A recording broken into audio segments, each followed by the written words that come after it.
What's up, everybody? Você disse Save Me Teacher e eu tô aqui para te ajudar a descobrir se você tá ou não tá progredindo no inglês. Vamos lá?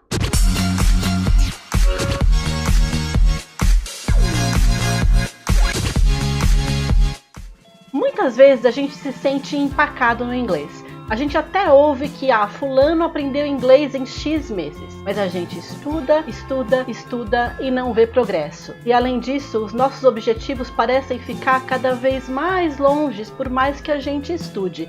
Isso acontece com você? Hoje eu vou te dar 2 dicas de autoavaliação para você descobrir não só em que pé está o teu inglês, mas também o que você pode fazer para progredir. Dica número 1: calibre as suas expectativas. Como assim, teacher? A não ser que você seja um aluno bastante iniciante, praticamente começando a aprender inglês agora nesse momento do zero, detectar o teu progresso fica mais difícil. Por que isso acontece? Porque nos níveis básicos fica muito fácil de saber quando a gente melhorou. Cada coisa nova que a gente aprende é uma grande coisa na nossa vida. Ou seja, você não sabia nada e agora você sabe isso. Agora, se você é intermediário ou avançado, fica um pouquinho mais difícil de entender. Eu tô melhorando ou não. Por quê?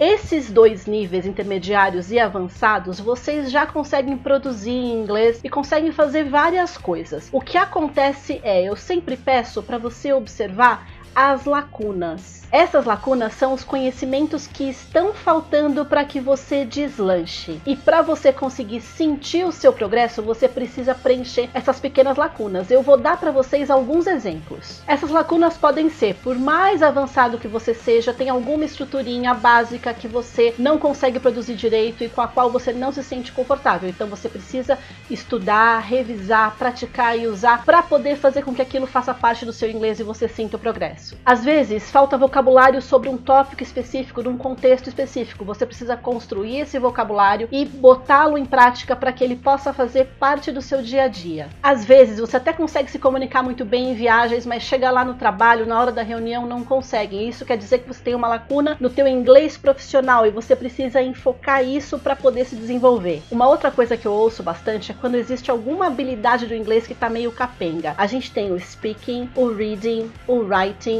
e o listening. Antes de tudo, gente, é muito bom observar que quando a gente aprende um idioma, a gente não vai aprender de forma homogênea. Então, é sempre comum a gente conseguir, por exemplo, ler mais do que falar, ou então até entender mais do que falar ou do que escrever. Vai haver esses desníveis. O que você pode fazer é, sempre que você percebe um desnível, você descobre que você tem que praticar um pouco mais aquela outra habilidade. Então, por exemplo, se o meu desnível aqui eu tenho muita dificuldade de falar, então eu preciso enfocar naquilo até eu conseguir me sentir um pouquinho mais confortável. Depois que você enfocou no speaking, provavelmente você vai sentir alguma outra coisa desnivelada. De repente é o writing, na hora de escrever e-mail eu sofro. Eu fico traduzindo toda hora na minha cabeça, então é hora de praticar o writing. Por isso que eu sempre recomendo, sempre que você for estudar inglês, pratique as 4 habilidades, uma ajuda a outra e você consegue ver esse desnível para descobrir o que você precisa praticar mais.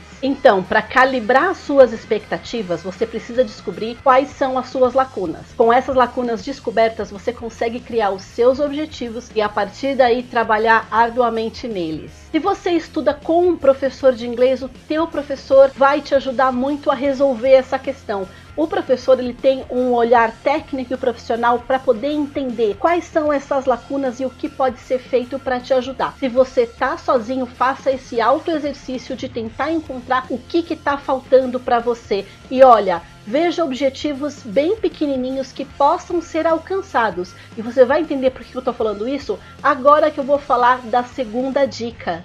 Celebre as micro-vitórias. Provavelmente você se sente empacado porque o seu único objetivo é aquele objetivo grande da fluência, que é muito pouco tangível. Ou seja, a fluência é uma grande conquista, mas eu tenho um segredinho para você. Por trás de toda grande conquista existem pequenas, bem pequenininhas vitórias ali para você enxergar. Então, quando eu digo celebre as micro-vitórias, não celebre só quando você chegar lá nesse ideal que você está imaginando. Celebre a cada pequena coisa que você consegue fazer. Eu vou te dar uns exemplos aqui. Se você aprendeu uma palavra nova hoje e consegue usar, isso é uma micro-vitória. Se hoje, numa conversa com alguém, você conseguiu se comunicar com menos esforço e mais naturalidade, outra microvitória. Se você aprendeu a pronunciar uma palavra nova e consegue emitir os sons direitinhos, está confiante, essa é mais uma microvitória. Se você viajou para outro país e resolveu vários perrengues sozinho em inglês, mais uma microvitória. Se você está aprendendo uma estrutura, não consegue usá-la direito, mas já consegue identificá-la, mais uma microvitória. Você tem que entender que tudo isso é progresso e não somente esperar num resultado final,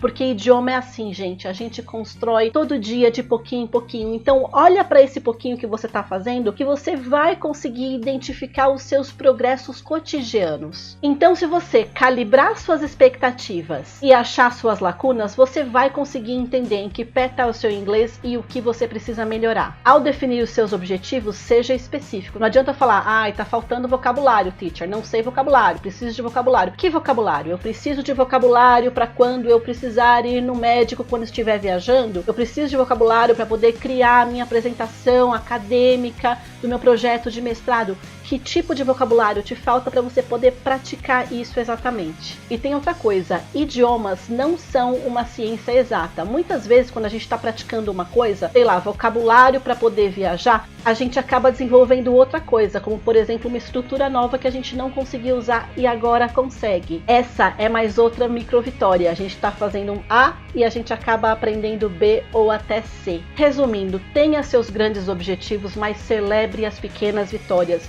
Aprenda a se observar. Tudo que é micro, se você juntar várias micro vitórias, você vai ter uma grande conquista, que é o teu sonho de conseguir falar inglês com naturalidade. Ah, fique esperto porque no próximo vídeo a gente vai falar do tal do Duolingo, aquele aplicativo de aprender inglês. Será que dá para aprender inglês lá?